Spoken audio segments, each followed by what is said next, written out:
David Reyes, welcome to the studio. Thank you for having me, Roger. You know, when we're talking about our health, Yep. we get second opinions on stuff. You don't get into serious issues on your health without saying, okay, well, maybe I better get a fresh voice on this. When it comes to retirement, people don't have that same idea. They should. Yeah, they should. You know, there's an old saying that people spend more time planning their vacations, you probably heard, Roger, than they do planning their retirement. Right. And unfortunately, that's true. So second opinions are critical. And I'm finding a lot more people are reaching out, which is great.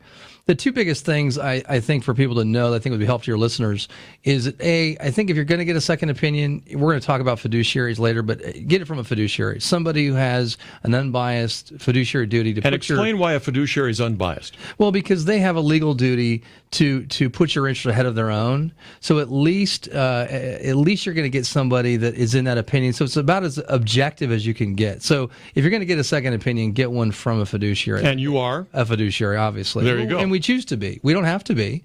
We could work for a bank or a brokerage firm, but we are a fiduciary. It's just one less thing for the client to worry about relative to planning. They're going to get objective opinions. Exactly. Now, if I come to you for a second opinion on my retirement, what kind of review are you going to do? What do you do with that, and how do you come up with your opinion? That's a great question. You know, when people think of reviews, mostly think about their investments, but that's just a piece. You know, we'll deal with integrated planning. My partner's a CPA. We deal with the taxes issues, the estate planning issues, Social Security, long-term care, all those issues, obviously investments, but more importantly, having an integrated plan. And so when you look at it from that perspective, it kind of changes the decision-making process for the client.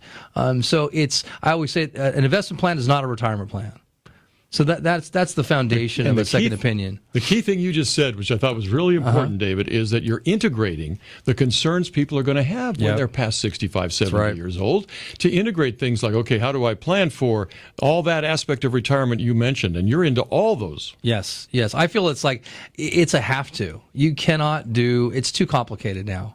It's just, life is too, when you have assets and you've been successful in your occupation or business, the good side is that you have good problems. And I always say we deal with good problems. Good problems is paying too much tax. Sure. Good problems is, how do I make sure my money lasts the rest of my life at the lifestyle that I'd like? So those are the kind of real life issues that we deal with every day for clients. And I believe you have to have that total planning.